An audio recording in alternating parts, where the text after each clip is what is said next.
Okay guys, 9th class का next class हम लोग आ रहे हैं। हम लोग मिक्सचर हम लोग पहले पढ़ चुके थे। मिक्सचर का पूरा होमोजीनियस हेट्रोजीनियस 14 दिन के समर वेकेशन में रेस्ट किए होगे अच्छे से। अब फिर हम लोग नेक्स्ट टॉपिक में आ रहे हैं, कंपाउंड्स की जहाँ तक बात करें हम लोग, तो कंपाउंड ऑलवेज 2 और मोर देन 2 सब्सटेंस को जो हम लोग यूनिफॉर्मली कंबाइन करते हैं। कंबाइन करने के बाद जो मॉलिक्यूल्स तैयार होता है, that molecules is called compound. Compounds जैसे एग्जांपल्स अगर हम लोग कंपाउंड में ले, तो कंपाउंड में बहुत सारे एग्जांपल्स आप पाएगा जहाँ 2 और मोर आपका सब्सटेंस जो है कंबाइंड होता है। लाइक अगर एग्जांपल ले तो H2O that is called compound, CO2 that is called compound. यहाँ पर ये सारा जो है यूनिफॉर्म में hydrogen and oxygen, carbon and oxygen आपस में कंबाइन करते हैं, तब कंपाउंड का फॉर्मेशन करता है। कंपाउंड्स को हम लोग 2 पार्ट्स में बांटे, मेनली एक ऑर्गेनिक कंपाउंड और दूसरा इनऑर्गेनिक कंपाउंड। ऑर्गेनिक कंपाउंड उसको कहते हैं जिसका रिसोर्सेज प्लांट्स एंड एनिमल्स के थ्रू फॉर्म करते हैं। That compound which is formed by plants and animals, from plants and animals like orange, Apple, guava, यानी कि जितना वेजिटेबल है जो हम लोग खाते हैं, अदरवाइज जो फ्रूट से हम लोग जो लेते हैं, वो सब एक ऑर्गेनिक कंपाउंड है। और उसके अंदर जब आप जाओगे तो कुछ एसिड्स मिलेंगे, that acid is called organic acid. जैसे मैलेइक एसिड होता है, एसिटिक एसिड होता है, ऑक्जेलिक एसिड होता है। ये सब ऑर्गेनिक एसिड है जो ऑर्गेनिक कंपाउंड के अंदर आता है। ठीक है। इनऑर्गेनिक जो है आपका, वो मिनरल्स के थ्रू बनाया गया हुआ है, जो अर्थ क्रस्ट के थ्रू मिलता है। अर्थ क्रस्ट जब अर्थ में हम लोग जाते हैं अंदर, उससे निकाला गया है। और इनऑर्गेनिक कंपाउंड आपका वहीं से फाउंड होता है। इनऑर्गेनिक कंपाउंड में बहुत सारा आता है आपका, like HCl, H2SO4, sulphuric acid, H2SO4, hydrochloric acid, HCl, nitric acid, HNO3। ये सब आपको इनऑर्गेनिक कंपाउंड के अंदर आता है। तो ये 2 भाग में आपका कंपाउंड्स को, 2 पार्ट्स में कंपाउंड्स को जो है आपका डिस्ट्रीब्यूट किया गया, एक ऑर्गेनिक, दूसरा इनऑर्गेनिक। अब आप जैसे बात है ऑर्गेनिक, तो एक चीज याद रखोगे हमेशा कि फर्स्ट ऑर्गेनिक कंपाउंड, सबसे फर्स्ट ऑर्गेनिक कंपाउंड जो फॉर्म किया गया था वो है यूरिया। ये फर्स्ट ऑर्गेनिक कंपाउंड है यूरिया, जिसको फॉर्म किया गया था पहली बार। अब वो एक्सीडेंटली फॉर्म हो गया था, दूसरी चीज का एक्सपेरिमेंट चल रहा था, वहां पर यूरिया का फॉर्म हो गया। तब वो वहाँ देखा गया कि ये तो ऑर्गेनिक कंपाउंड है, जिसको एक साइंटिस्ट ने फॉर्म किया था, जिसका नाम है होलर, WH पॉलिट। ये साइंटिस्ट थे, नाम लिख दे रहे हैं ये साइंटिस्ट का, होलर, WHOLER, होलर। ये होलर साइंटिस्ट थे जो फर्स्ट ऑफ ऑल यूरिया को फॉर्म किए थे, जो ऑर्गेनिक कंपाउंड है। फर्स्ट ऑर्गेनिक कंपाउंड यूरिया बनाया किसने? होलर।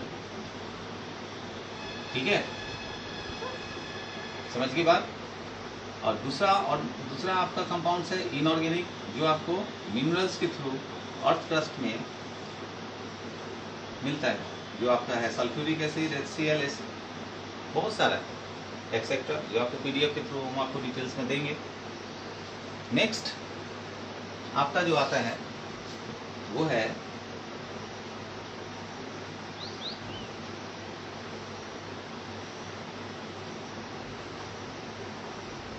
सॉल्यूशन। नेक्स्ट टॉपिक आपका आता है सॉल्यूशन। और यहाँ से जो आपका टॉपिक बनेगा सॉल्यूशन जो वहाँ बनाए हैं, यहाँ से जो टॉपिक बनेगा सॉल्यूशन, ये काफ़ी इंटरेस्टिंग और काफ़ी न्यूमेरिकल बेस्ड टॉपिक है, जिसमें थ्योरी भी आएगा और कुछ न्यूमेरिकल्स भी आएंगे। सॉल्यूशन हम लोग जानते हैं कि होमोजीनियस मिक्सचर होता है। परफेक्ट सॉल्यूशन उसी को कहते हैं जो होमोजीनियस मिक्सचर रहता है। होमोजीनियस मिक्सचर किसको कहते हैं? जिसमें दो या दो से अधिक कंपोनेंट को अगर हम लोग मिक्स करें या मिक्स करने के बाद वो कम्प्लीटली डिसॉल्व हो जाए, जिसको हम लोग फिजिकल प्रोसेस से सेपरेट नहीं कर पाए, that is called homogeneous mixture and this is solution. Solution का दो इंपॉर्टेंट पार्ट होता है, दो कंपोनेंट होता है, दो कंपोनेंट है, जिसको एक कंपोनेंट का नाम दिया जाता है सॉल्यूट और दूसरा कंपोनेंट है आपका सॉल्वेंट।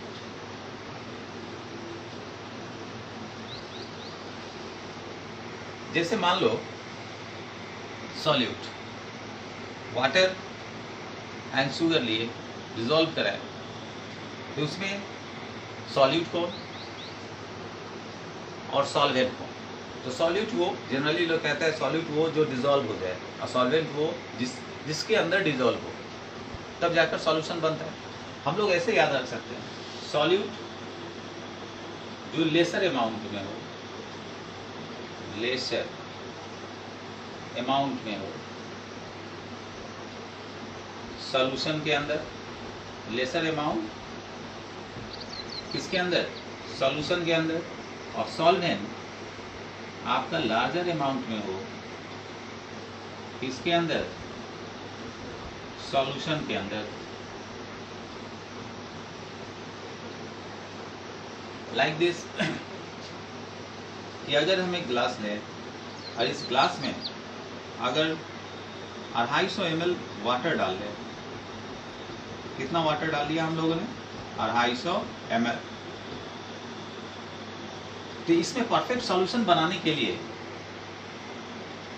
कितना salt, otherwise sugar, otherwise glucose डाल सकते हैं? तो 50 ग्राम मान के चले। कितना डालते हो? 1 चम्मच, 2 चम्मच, 3 चम्मच, 4 चम्मच। तो सॉल्वेंट आपका जो लार्जर अमाउंट है, यानी कि इसमें जो वाटर हम लोगों ने डाला है वो लार्जर अमाउंट है आपका, वाटर हो गया आपका सॉल्वेंट, और ये जो शुगर आपने जो डाला है ये हो गया आपका सॉल्यूट। तो सॉल्यूट हमेशा लेसर अमाउंट में, कम अमाउंट में, जो सॉल्यूशन के अंदर हम लोग कम अमाउंट में डाल लेते हैं दैट इज कॉल्ड सॉल्यूट, और जो ज़्यादा अमाउंट में डाला गया है दैट इज कॉल्ड सॉल्वेंट। समझ के बाद अब इसके ऊपर हम लोग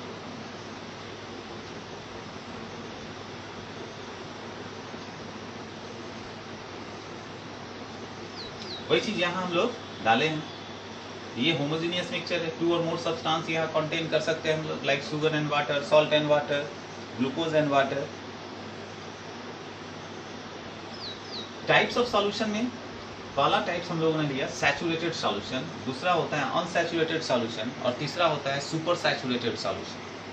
ये 3 सॉल्यूशन होते हैं, saturated, unsaturated and super saturated.